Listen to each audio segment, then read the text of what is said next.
Hello. I'd like to give a presentation about a bit of an experiment that I ran in a few of my classes over the past couple of semesters, this past school year. Not on all my classes, but on a few, and you'll see which ones in a minute. But I call it the distraction-free classroom. At Southern Virginia University, we are an iPad school, so everybody has an iPad. There are a lot of great advantages to that. But one of the things we have been noticing is that many of our students, although it is a very valuable tool to have in the classroom for them, it has everything else on there as well. And so some of our students are somewhat distracted in their pursuits in the classroom. And so I wanted to create an environment where we could reduce some of that distraction. And technically, it's not distraction free. I don't think we ever can create a classroom that has no distractions because even our thoughts can be distractions sometimes, but at least a distraction reduced classroom. I like to think of it as perhaps more distraction free than our current status quo. So here's what we did. I did this on a number of classes with a few different um, sizes and semesters and types. So in the fall of 2024, I did this in one class. In the spring of 2025, I did it in two classes. One of the classes was split into two different sections. One of them was on the smaller side of 15 students. One of them was on a larger side of 45 students, and two of the classes were kind of par for the course of a full class here at SVU, which is 20 students. There was also a little bit of variety. Most of the classes, so three of the sections were from our Gym Bio 2 class, which is one of the first classes students are taking as part of the bio major and is mostly filled with underclassmen.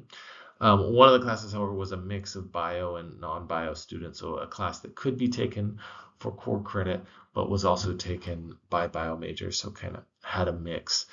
I haven't done this in a class that's exclusively non-bio majors, so a class for the core or for general education, but that might be the next step where I might go with this. So I've got a variety of different, a little bit of variety of different types, a little bit of variety of different class sizes, and um, so that's the setup. What I did to create it as distraction free is on the first day and in my syllabus, I communicated to the students the following. So this is in the part of the syllabus that is about in-class behavior. And I really announced this as this is how the class is going to be. So there's no opt-in or opt-out, just that this is how we're going to teach it. So you can see this highlighted in red. We will create a distraction-reduced environment by having all electronic devices put away and silenced. You will be instructed when it is appropriate to use your iPad. So for example, we did do regular Kahoot quizzes as part of review. Of course, students pulled out their iPad. Sometimes we did other types of quizzes or we looked up information. There were times where we did specifically use the iPad. So please bring your iPads to class, but you will mostly be using a notebook with colored pencils. So I asked all of them to purchase a paper notebook. They didn't have to have colored pencils. They could have whatever sort of writing utensil they wanted, but that was going to be the expectation in class, was for them to take notes on paper. In addition to that, I re-emphasized this in my attendance bonus. This is another topic about how I've incentivized them to be attending class and paying attention, but one of them, as you can see, is point 4 there, is do not have any electronic devices during class unless notified that it is appropriate. If you have to take an emergency phone call, please excuse yourselves from the room. So in a number of different places, I've set the standard that this is what is expected and this is how we're going to partake in class. And I did this in day one. And, they're welcome to add, drop, or do something else or whatever, but this is essentially the rules of the class. So that being said, students bought their notebooks. I think in one of these classes, I actually also sent this out before class started and said, come to class with a notebook. How did it go? Well, my initial my initial thoughts were that I was going to get some resistance, that students wouldn't want to do this. They would think this was stupid, but I was wrong in that assessment. Most students were cooperative, compliant, and happy, and saw the advantages before we even started of what this might do to their learning and ability to not be distracted. That being said, there were some students who were scratching their heads and or a little bit resistant, and I'll see that a little bit in some of the survey responses. As far as what I didn't really enforce it. So if someone had their phone out or was sneakily, checking their messages under the desk, I didn't really go up to them and tell them to put it away. But they did have to actively take notes, and so there was a lot of activities that we're doing in class. So there was plenty for them to do in class, away from their devices, and so most of them were actively engaged. I rarely saw students playing on their phones or whatever on their devices. And if I did, it was generally like one or two students that had a problem with it. And usually kind of the same students. Most students were just fine all the time. A few students had very strong attachment to their devices and couldn't let it go. But I didn't embarrass them or ask them to put away unless it was something egregious. So there was an example where we were having a class discussion and I had a student who was watching a basketball game on their iPad when we're supposed to be having this group discussion. I did tell that student, hey, you got to put that away. You can't do that right now. So there were rare occasions where I did that. But for the most part, let them kind of do it on their own and reminded them of the policies a couple times as a whole class. Just like, hey, if you remember the attendance bonus, this is one of the expectations. And so I need you to monitor yourself if you want these bonus points. And so those reminders I think were helpful. And again, generally, and not all the classes were the same, but the first class that I did in the fall, those students were on board and I didn't have any problems with them. Spring semester, where I had a variety of different class sizes, there were a few here and there that didn't fully embrace it, but for the most part, they were pretty actively engaged in the classroom and not on their phones. At the end of the semester, for all of these classes, I created an anonymous survey for them to go in and to express their feelings, thoughts, experiences about the distraction-free classroom. And I received 45 responses, and among all of the classes, so they all took the same one. I don't have it separated by different classes. Basically, just sent the link out to all of the students in these classes, and many of them responded. Not all of them, but many of them. And I did it in class, said, hey, at this time, will you guys do this survey? I'll give you a few minutes to do that. And that way I can use this information to see how it went and see how make it better. And so I've got some highlights from that. One, here's a couple of the questions that they could select a scale of different responses from all of the time to none of the time. And it did grade in both directions, even though not all the options show up here because some of the options they just didn't select. First question, how often has having devices helped your focus in class? And as you can see, most of the time, all of the time was 50, close to 90%, 87% of the class said it helped their focus. Almost 9 out of 10 of them. And the other 9% said it didn't help or hurt them. So even if it wasn't helping their focus, it wasn't hurting their focus. There were a few of them that said it did not help their focus at all. So 2 out of the 45. Again, how has not having devices helped you in your learning? Which I think focus and learning go hand in hand, but learning is a little bit of a different question. And this was a little not as positive as the other one. There were a lot more in that neutral category, neither helped nor hurt. However, all the time, most of the time, 69%, close to 7 out of 10 of the students said it really helped their learning, not only their focus and reducing distraction, but their learning, which I think is the ultimate goal. All right, here are some of the responses. Actually, this is all the responses from this question. I highlighted the ones I'm going to go over. Sorry, it's super small.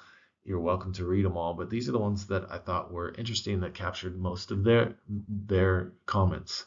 Help me stay locked in on taking notes rather than getting distracted and playing baseball night. And I found this to be true. Students weren't playing games in class, generally speaking, or on social media or messaging or shopping or all the things that can be distracting by having an iPad or phone out while we're trying to learn. I enjoyed taking handwritten notes because I could recall the information better than the classes where I take my notes on my iPad. So there was something about the paper, pencil, colored pencil, whatever interaction that increased their learning. And I think there is some research that confirms that. I don't know for sure. That would be something to look up, I think, if you have more interest there. But some people felt at least that it was something that affected their learning in a positive way. Not having to worry about seeing other people on their phones and just being able to focus on the material in class. And I thought this was a pretty good point that I hadn't really thought about. It's not necessarily that a student is having a problem with their own device and distraction. Most of them are probably really good at getting locked in. However, it only takes 1, 2, or 3 other students that do have a problem with that are on their device playing games, shopping, messaging, whatever. And everyone can see that whether they want to or not, and that becomes distraction. So not only, your personal distraction, but other people's distraction distracts other people, and that was significantly reduced in this environment. I thought it was good that I was forced to pay attention. Now, again, I didn't set it up, at least the way I thought it, that was forcing anyone to do anything. But I think this student appreciated the environment kind of along with that. I like that learning was completely in my own hands. If I wanted to be distracted, that was entirely my fault. The default was not to have the distraction in front of them, but to have it put away. And so they had to actively go and do it. It made me very easy to choose to focus on learn. I was not mesmerized by watching others use their iPads for random purposes. Again, showing that. And then I can't really see this other part. I like getting the break from the screen for my eyes. It also helps me stay completely focused on the subject. Again, not playing games. Again, we can read all of them. These are the things that they liked about it. I also wanted to give them an opportunity to talk about what they did not like about it, specifically. First of all, I liked audio record lectures and Notability to listen back. Well, I actually did that for them and posted it to Canvas, so they still had recordings of the course material that we went over and could review that. They like to have it themselves, and that's fine. Something that they missed by not using the iPad. Made it harder to take notes, but I'm a really slow writer, and with technology could have been a little faster time. So it was a pretty common thing. They missed some of the technology that was on the iPad. Sometimes I miss call or text, but it's not a big deal. So I kind of like this because that's actually a distraction, I think. They didn't necessarily recognize constant text messages as a distraction. It's something they missed, but I think that's a good thing. Note writing was a bit slower. Sometimes we hear about updates for the day during that time, so I'd miss out. But other than that, nothing. So again, some of this missing out of not constantly being connected was what they saw as a disadvantage. Sometimes I would want to look up a term, but I was unable to. A few other people said that. I don't like not being able to search some terms as class progressed, but that did push many to speak up with their questions.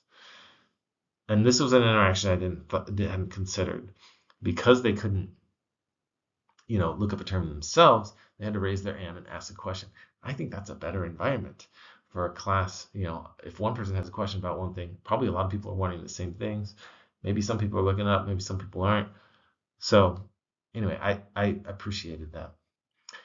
limited options for learning. There's a lot you can do on the iPad to contribute to learning experience. And I think that's true, that there are some tools on the iPad that are really powerful in note-taking or looking things up or recording or whatever. And so we didn't have some of those. So those are some of the fair negative assessments. I thought this was pretty interesting. How likely would you want to take another class knowing it would be distraction free? So this is essentially asking, is it an incentive?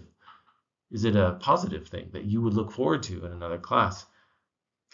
75%, 3 out of 4 said likely or very likely that would be something they would look forward to, and 20% said they wouldn't care. Only 4% said unlikely or unlikely, like this is something they're going to avoid. So I thought that was pretty interesting as well. All right, and then last thing, just kind of an open commentary on what to think about.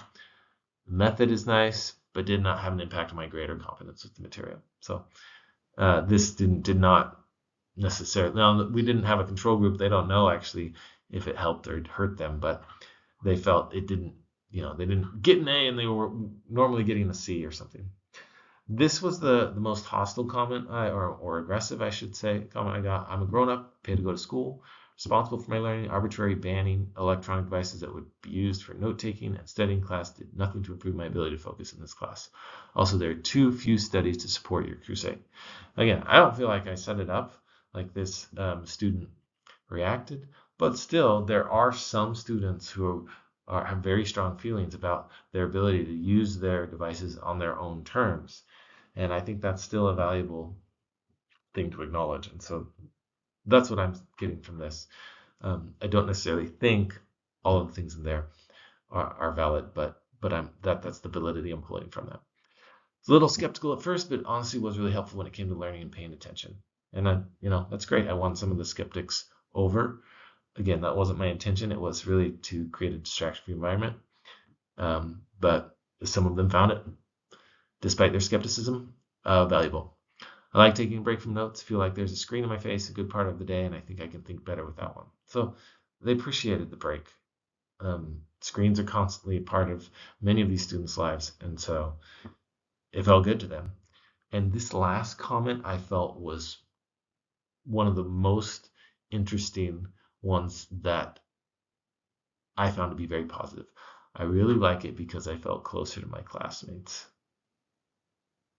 This is a side effect I hadn't really considered, but many students, when there is a void, and someone else mentioned a void in another one of their comments, if there's a void, they want to fill it with something, and often it's the most entertaining thing that they can think of at the time, and it's in their palm of their hand constantly, and that reduces interaction to the people that you're sitting around. So by reducing that, actually allowed them to get to know their classmates better. And I think that environment, that social environment, is powerful for learning. It creates more experiences and learning from other people that, again, I'm kind of speculating here, but I think that those interactions, getting to know your students, getting to know your fellow students in the context of a classroom, in having a social experience that's meaningful, adds to your learning, adds to your ability to learn and apply, rather than constantly filling the void with whatever's on your phone. Okay, so that was it. My kind of ending statement here is, and takeaway for faculty anywhere, but specifically at Southern Virginia University, is that you have the liberty to take control of your classroom. We are an iPad school. Everybody gets iPads. But let's try and find ways to make sure that our students are put in positions where those iPads are going to contribute to their success. And if there are opportunities in your classroom that, or situations in your classroom, I should say, that are creating difficulties for them to learn, whether it be distractions or maybe they just don't know how to use the tools appropriately. There's also things like Do Not Disturb and monitoring and all these other apps and things that can create a better environment for their learning. But do it, try it. You don't necessarily have to do what I did, but I really enjoyed this, and I'm going to tweak it and continue to do it in some of the classes that I teach, and maybe not all of them. Maybe my junior, senior level classes, they're at a level there where they figured it out, and they don't need as strict an environment as these underclassmen classes may. And so please take the liberties to make changes as you see fit and appropriate. And if you want to discuss with me or other members of the provost office, I think it's a great idea, or your fellow colleagues. See what they're doing. I'm not the only person doing this. I know there are other professors as well that have done similar things. And so talk about your ideas with those, your colleagues in your division, in your programs, and see if it can be helpful in your classrooms. So thanks for coming.